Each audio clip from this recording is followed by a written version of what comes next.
Okay, here we are. Good morning. Found a nice secluded part of the island today where I'm going to read chapter 11. We had a nice chapter last time with the rain, which was awesome for them. And they're bonding. Did you notice that? They're starting to bond and they're learning about each other. And Philip is realizing just how much he's dependent upon Timothy and what a good person Timothy truly is. And Timothy is essentially doing everything he can to keep Philip alive. All right, so pay attention to the chapters as they change and as things happen. The author does a little bit of foreshadowing, which shows that he's letting us know certain things could potentially happen in the story. Okay, so let's see how it goes today. All right. Okay, chapter 11. We had a nice chapter. I hope this one's not bad. We'll see. Could be. You never know. Timothy had fashioned a cane for me, and I was now using it to feel my way around the island. I fell down often, but unless I fell into sea grape, it did not even hurt. Even then, I only got a few scratches. Slowly, I was beginning to know the island. By myself, keeping my feet in the damp sand, which meant I was near the water, I walked the whole way around it. Timothy was very proud of me. From walking over it, feeling it, and listening to it, I think I knew what our cave looked like. As Timothy said, it was shaped like a melon or a turtle, sloped up from the sides, from the sea, to our ridge, where the palms flapped all day and night in the light trade wind. So remember, they put Timothy built the shelter on the very top, the highest part of the island.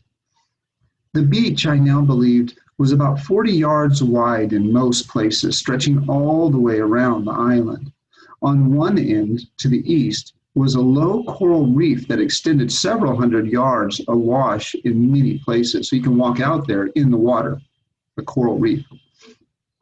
I knew it was to the east because one morning I was down there with Timothy when the sun came up, and I could feel the warmth on my face from that direction. The sea grape, a few feet tall at the edge of the beach and higher farther back, grew along the slopes of the hill on all sides. There was also some other brush that didn't feel like sea grape, but Timothy did not know the name of it. To the south, the beach sloped gradually out into the water. On the north side, it was different. There were submerged coral reefs and great shelves. The water became deep very abruptly, so you couldn't walk out on North Beach because the water would get way deep very quickly. Timothy warned against going into the water here because the sharks could swim close to the shore. Timothy said that the water all around the cave was clear and that he could see many beautiful fish. There was brain coral and organ pipe coral that the parrotfish would nibble. From what I could feel and hear, our cave seemed a lovely island, and I wished that I could see it. I planned to walk around it at least once a day, following the vine rope from the ridge to the beach, then setting out along the sand. I was starting to be less dependent on the vine rope, and sometimes it seemed to me that Timothy was trying hard to make me independent of him. I thought I knew why, but I did not talk to him about it. I did not want to think about the possibility of Timothy dying and leaving me alone on the quay. Being alone on the quay, we're talking about a boy, 11 years old, being alone and blind. That would be pretty rough. That would be very difficult indeed.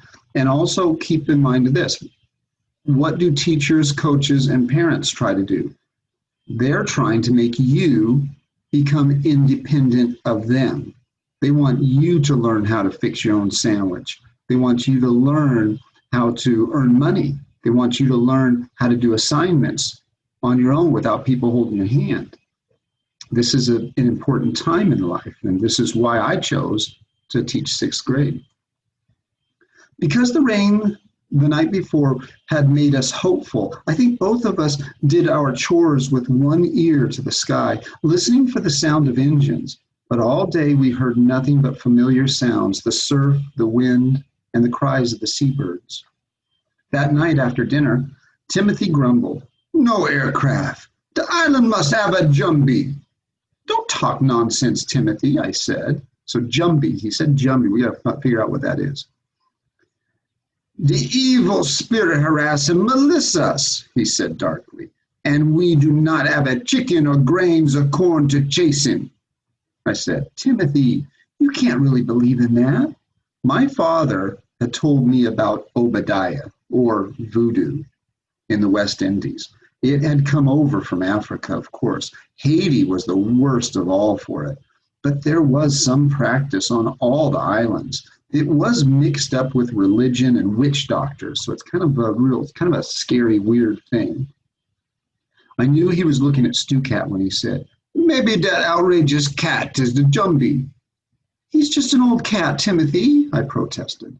Recalling everything that had happened, Timothy said, "He came aboard the raft, and we got separated from all else. Didn't the young boss? Eyes got dark, giving us exceeding trouble. Didn't we float up this humbugging devil's mount?" Angrily, I said, "Timothy, Stu Cat is not a Jumbie. You let him alone." So he thinks Stu Cat's an evil spirit, bad luck. The old man was silent, and I was suddenly worried for Stu Cat's safety. Timothy stayed by me all night, but in the morning when I awakened, he was gone, and so was Stu Cat. I crawled out of the hut and began to call for Stu. Then I called for Timothy. There was no answer. I went down the hill and headed up the beach toward the reef. Voodoo was silly, I knew, but it was also frightening. I couldn't understand why Timothy thought Stu Cat was a Jumbie. I decided to circle the island to find them, using my cane to feel the way, to touch driftwood or coral ledges the night tide might have uncovered. I moved along the damp sand, calling out now and then. When I reached the north side, Timothy answered, "Morning, Philip." I asked him where he'd been. He laughed. "There's a little place I go here. I've been here on this beach." "Where's Stu Cat?" Timothy was silent. I asked again. "He getting his own self a lizard, maybe," he answered. But there was something conniving in his voice. Conniving. All the while, I could hear a scraping noise and occasionally a ring of metal. "What are you doing?" I asked. "Cutting on an old piece of wood," he replied. Why would he be down on North Beach this early cutting wood? I knew we had plenty for the campfire and the signal fire. "And you haven't seen Stu Cat?" "Not a hair," he said. "Not a hair." I wanted to see what he had in his hands, but I didn't have the courage to walk up and touch it. I said, "Timothy, I'm very hungry." I felt his hand on my wrist. He said, "We'll go to the hut." He fixed breakfast, we ate, and then without a word, he slipped away. Usually he kept his hunting knife in the tin box that had stored our biscuits. Also in that box were the dry matches we had left, a few pieces of stale chocolate, and small things that Timothy had salvaged from the beach or the raft. I felt a few nails, the hinges that had been on the raft's trapdoor, some short lengths of rope, a piece of cork, several small tin cans, and a small roll of something that felt like leather. Nothing was missing except the knife, and I knew he'd taken it to North Beach with him. As best I could, I searched all around the hut area for Stu Cat, thinking maybe Timothy had tied him up somewhere. Yet I was certain he'd be meowing if he was within hearing distance. I was positive that Timothy was back on North Beach cutting on that piece of wood, but something told me not to go down there. So I sat by the hut, wondering what to do. It was no good trying to convince him that Jumbie did not exist, nor was there any way to find Stu Cat if Timothy had hidden him. The morning hours passed slowly. Once I went down to East Beach to sit near the signal fire, hoping to hear the drone of an aircraft. Several times over the stir of the wind, I thought I heard a faint meow, but I couldn't locate the direction. Maybe all that had happened was beginning to work on the old man's mind. Maybe I was stranded on a tiny forgotten island in the Caribbean with a madman. If he harmed Stu Cat because of some silly Jumbie thing, I knew he might also harm me. Could he be going crazy? I thought about getting back to the raft and letting it drift to sea again. I was certain that there were enough boards still on top to sit and sleep on. If I could get the water keg down the hill and the last pieces of chocolate out of the box, I'd be all right for a few days. I got up and went down to the water, feeling my way toward the reef. I knew that if I kept going that way, I'd touch or fall over the length of lifeline rope that tethered the raft. Timothy had driven a heavy piece of driftwood into the sand so that the raft would not go out to sea with the tide. I walked slowly and carefully, expecting at any moment to feel the rope on my cane or have it hit against my ankles. I went all the way to the beginning of the reef without finding it. Then I reversed my course and walked in the other direction. Finally, I stumbled over the heavy piece of wood that Timothy had driven into the sand. I felt around it, but the rope was no longer tied to it. He'd cut the raft loose. Panic swept over me, but taking my